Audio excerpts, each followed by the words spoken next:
सौन्दर्य प्रतियोगिता होइन, अब विवेकको प्रतियोगिता हुनुपर्छ। With every child who can get back the imprisoned, rewards with Namaste. Welcome to Nepal's Top 7 Debaters 2013, produced by today's Youth Asia.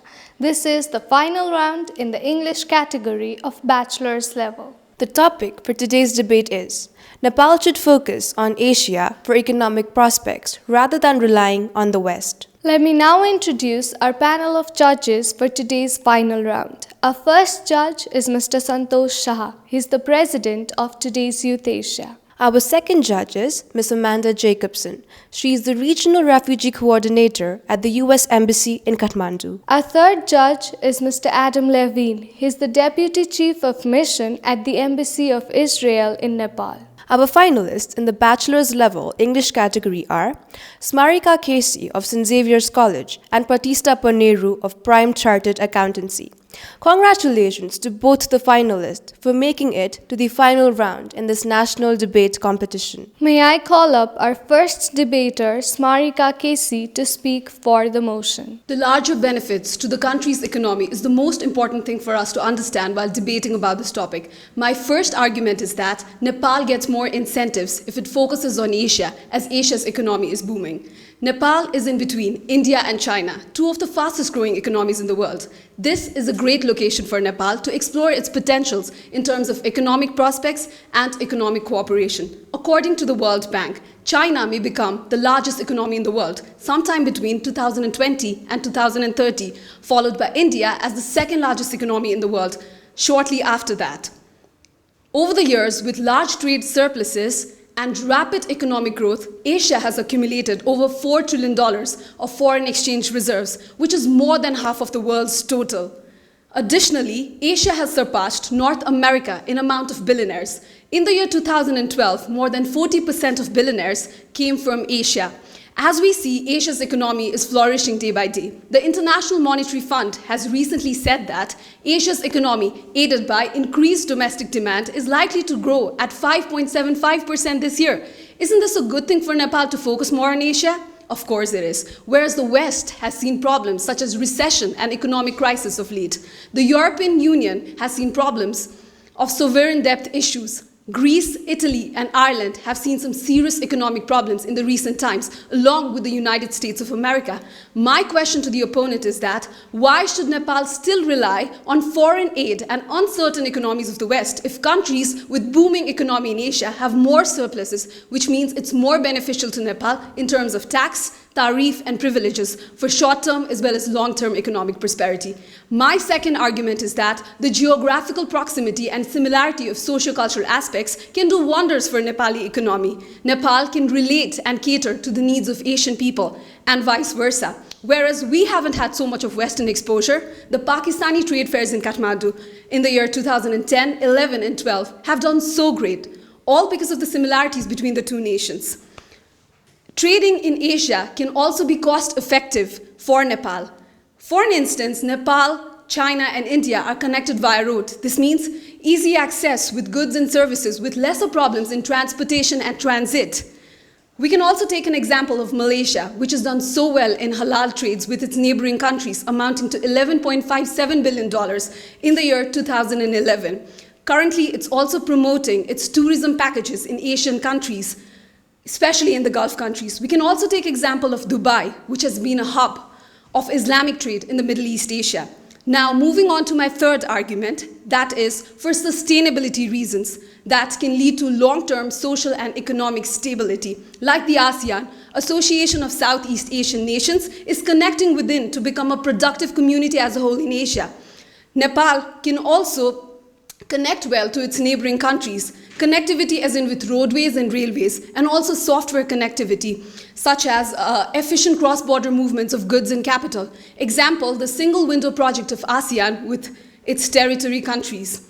Nepal has a lot of potential in the field of information, communication, and technology for economic gains.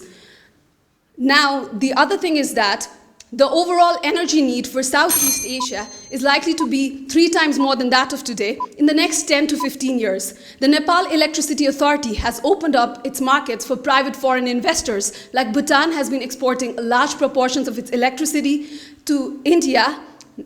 This would include not just Indian companies to invest in Nepal, but also Chinese and Korean companies that will also invest in the electricity sector of Nepal. Therefore, I strongly believe that we can see a lot of economic prospects by focusing in Asia. Thank you. I'd like to call up on stage Pratistha Paneru to speak against the motion. West's economy, world's largest. West's technology rules the world. West's political systems, Democrat and Republic, world's best. Then, what models shall we seek for ourselves from Asia?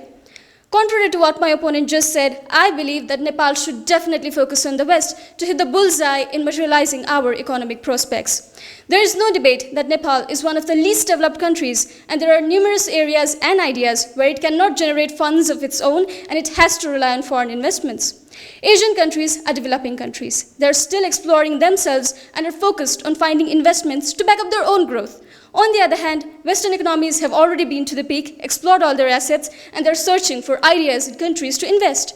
So, rather than waiting for our Asian counterparts to give us a little time and attention if they get free from themselves, shouldn't we take advantage of the investment opportunities from the West?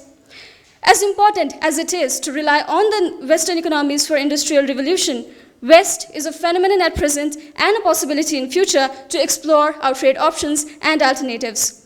According to the Trade and Export Promotion Center, the European Union is the largest buyer of Nepalese ready-made garments, amounting to 46.13% of the country's total garments.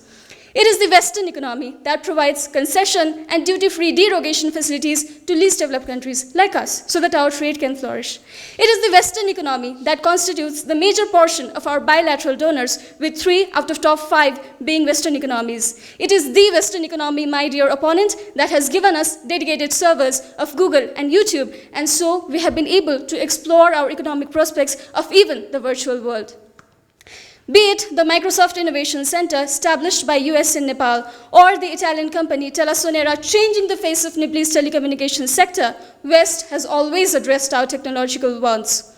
We can see that some Asian countries like Japan are equally technologically competent to the West. However, it is clear that in the future, if we have any technological prospect at hand, we will have to look up to the West.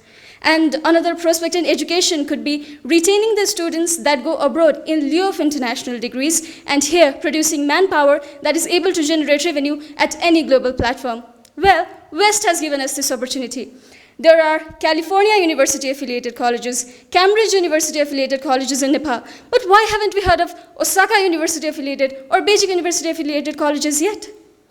My opponent friend has well said about the tourism prospects in Asia, but as the definition of Nepalese tourism is changing with the introduction of adventure tourisms like mountain biking, rock climbing, paragliding, canyoning, zip liner, kayaking, don't you think West should be specifically focused to generate more and more tourism revenues? West is the center for innovations, including revolutions in agriculture. Even in the tropical climate of Asia, there are some cold places in Nepal where crops similar to that of the West are cultivated.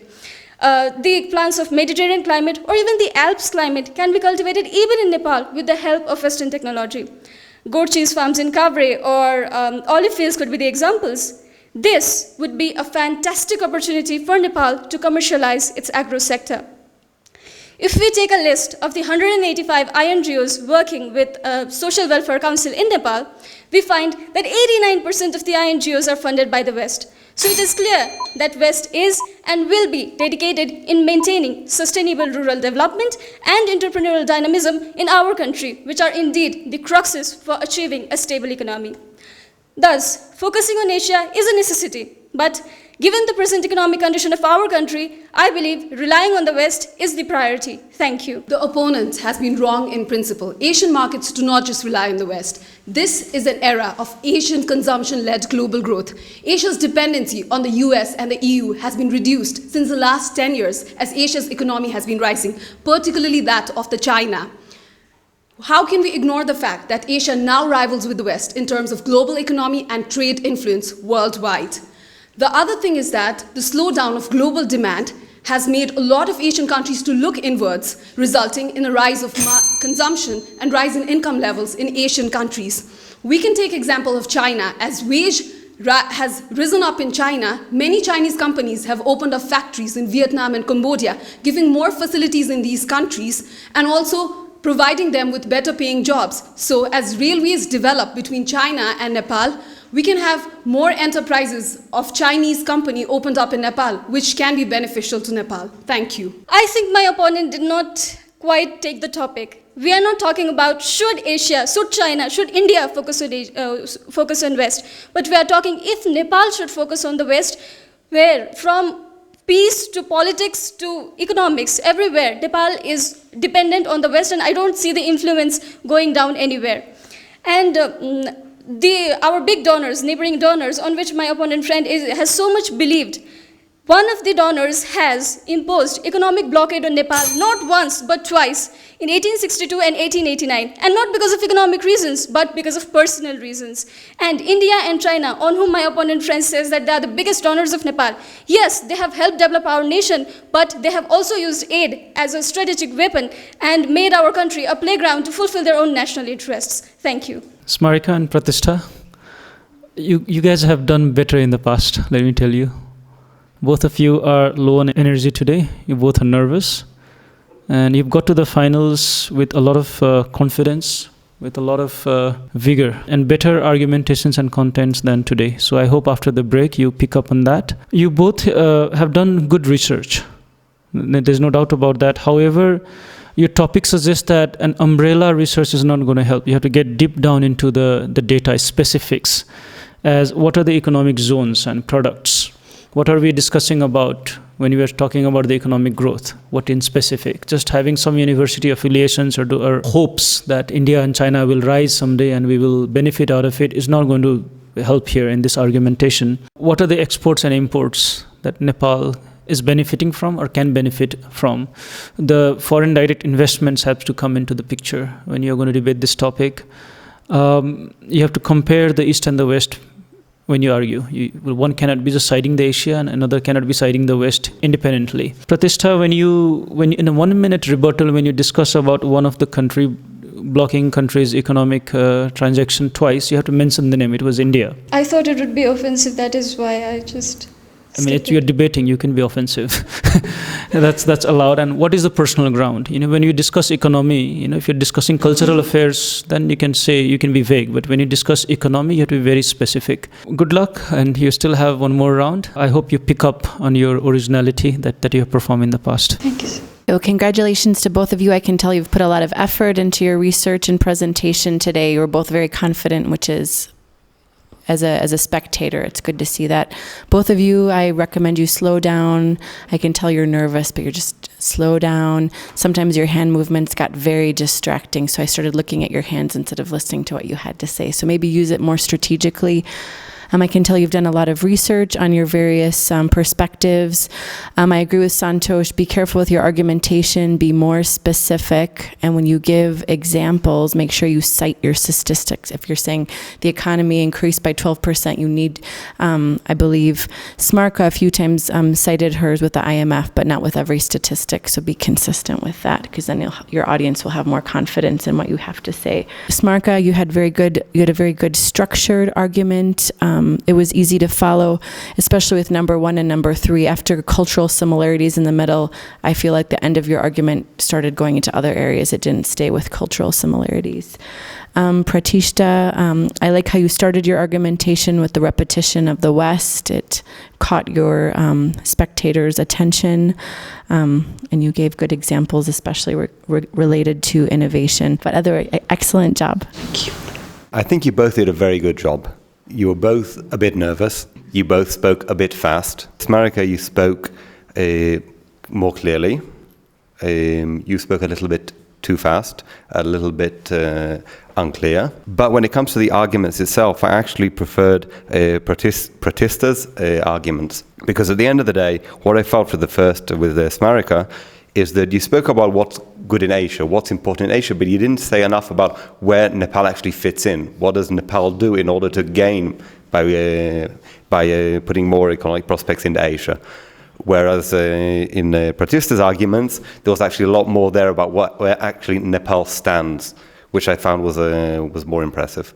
We will now begin with the rebuttal round. Nepal can see a lot of economic prospects by focusing in Asia. Historically, Nepal has been an agricultural-based society.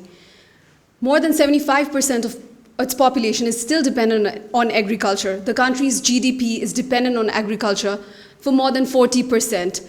So for Nepal and its development, I think we should strengthen the agricultural base by focusing in Asia more than jumping straight into the industrialization by relying on the West. We can commercialize agricultural sector and enhance its productivity for more income and exports in the Asian countries. The Nepal trade policy has identified a list of products that can have an excellent market in the Asian countries itself. So we can focus on the Asian countries. We can also focus on education and health sector for economic prospects in Asia. My opponent talked about affiliations of universities from the West, but learning Buddhism at Lumbini or the near vicinity can be very appealing to any learner of Buddhist philosophy. Also, the health sector, that is the traditional Ayurvedic health, can also have a great scope in Asia. The other thing is that this will also complement the tourism sector, as the 10th plan of Nepal focuses more on intra-regional tourism. We can also promote more political stability by focusing in Asia. For an example, we are indeed having so much of ties between India and China. If India and China cuts off its supplies and trade routes, then, at the worst cases, Nepal could be starved to death.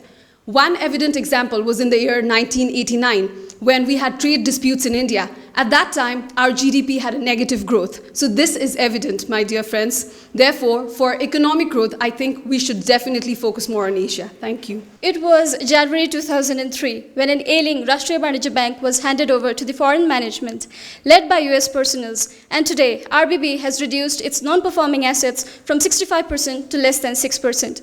Even in the future, when we face such situations where our tools of materializing economic prospects are in danger, or when our policies require global standard reforms, or even in cases where we get victimized economically, we will and we shall definitely look up to the West. When it comes to global economy, West is the policy and trend maker, and Asia is the policy taker. So why not rely directly on the makers and depend on the takers? All the GDPs or indexes, you name it, GDP, HDI, are all economic measurement tools of the West. Actually, they have a clear and better understanding of the aspects of development of our country that needs to be focused. Another aspect of our economy that the West has embraced is the military service. Remittances and pensions contributed by British Gorkhas in the year 1999 were estimated to be more than $60 million annually. FDIs from US, which has recently reached to the second spot, and from Scandinavian countries, which have already made it to the top 10, are on an increasing trend. Usually, when the Asians invest in Nepal, we see the figures in millions. But when the West invests, we see the figures in billions. So, if it is all about attracting money, why not rely more on the ones who have more willingness and more power to pay? Moreover, all major organizations of the world are led by the West. All trade activities of Nepal are to be performed under WTO. All health services to be regulated by WHO. All labor functions to be monitored by ILO, and all human rights activities to be controlled by UN. And you think we should still rely more on Asia for materializing economic prospects related to these activities? What I see is West putting us on the top of must-visit places of your lifetime, and I see Asia stealing the few credits we have, like being the birthplace of Buddha. So Nepal should definitely focus more on the West than on Asia for its economic prospects. Thank you. I would say that the West has a kind of self-interest while dealing with Asia. How can we forget the zero tariff regime of International Monetary Fund, which has brought about the stagnation of agricultural industries in the developing world? It has made Nepali farmers to lower the prices of goods in the international market due to minute tariffs. So, in order to bring about an economic development and mutual trust and understanding between the Asian countries, it's definitely important for Nepal to explore its economic prospects in Asia. Ladies and gentlemen, Nepal needs to be very strategic in its dealings in this highly uncertain moments of humanity. So for an economically sustainable Nepal in the long run, which is more politically stable and also inclusive in growth, we should definitely emphasize more on Asia. Thank you. When you lend money to someone, even when you are yourself in need of it, it means there is interest on the lender's side and not on the taker's side.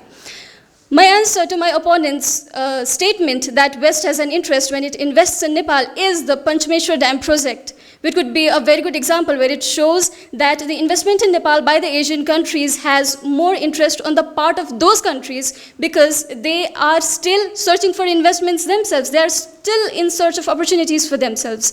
And about India and China, these countries have made infrastructure developments in our country. Like if India makes infrastructure in Nepal, China also makes. But that is not because of the interest in Nepal, but that is the interest in their strategic war, where they have been competing to establish relations with Nepal. Thank you. Smarika, it was definitely a lot better than the first round. You took the comments which were given and put them into practice. You spoke slower, you spoke more clearly, and your arguments were very good. You also reacted to the arguments which were brought up in the previous round, and I'm guessing because you prepared, it takes a switch in the mind in order to change what you'd already prepared before to suit what was actually said in the first round. So I think all in all you did very well. The last argument which you spoke about problems with the two neighbors actually felt like an argument which she should be making, not you. But other than that, I think it was all very good. Pratistha, you're still speaking very fast. You're still quite nervous. The arms were all over the place, which kind of took away a little bit from the arguments themselves, which were actually very good. I think you used very good examples, a lot more specific examples than Smarika did, which I think was very good and very important. Because at the end of the day, yes, we're talking about economics. We're talking about specific things, where there are specific examples and specific ways of doing things. And I thought that was very good. I like how you both opened the second rebuttal round with very clear examples, very catchy, and I wanted to hear more. I wanted both of you to refer more to each other's arguments more directly. I felt sometimes that you were both talking about different issues but not engaging each other directly. And so I would encourage that in future debates to engage each other more directly. Smarika, I really liked how you gave concrete examples focusing on Nepal, agriculture, health, tourism, politics. Pratistha, I thought you had more details in your argumentation. So I think you both did a great job. Smarika, if you could just, when you end, just end a little bit more confidently instead of trailing off. Excellent, both of you. Thank you. You both did much better in the second round. Better data, detailed argumentation. Smarika, statements like starve to death because India and China will sanction contradicts your own saying that 75% of Nepalese population rely on agriculture. So, I mean, maybe we will not have fuel or other stuff, but I think food-wise we should be fine, according to your own argument. Pratistha, when you when you say something like makers and takers, you have to go further detail. As I said before, you cannot just give an umbrella view and walk away from there. Once you, the best thing is not to bring it up. When you bring it up, go into the detail. You both have done very well. While the judges are finalizing their marks, we are all eagerly waiting for the announcement of the winner of the bachelor's level English category. Congratulations, it's official. Smarika Casey of St. Xavier's College has been declared the winner of Nepal's Top 7 Debaters 2013 English category of bachelor's level. We would like to declare Pratistha Paneru of Prime Chartered Accountancy as the runner-up of the English category bachelor's level. If you are a student studying between grade 7 and bachelor's level, you can apply for Nepal's Top 7 Debaters 2014. The application submissions are open now. You can call the TYA office at 4257-250 or email us at youthtya@gmail.com. With this, we end Nepal's Top 7 Debaters 2013. We will be back soon with Nepal's Top 7 Debaters 2014. Namaste.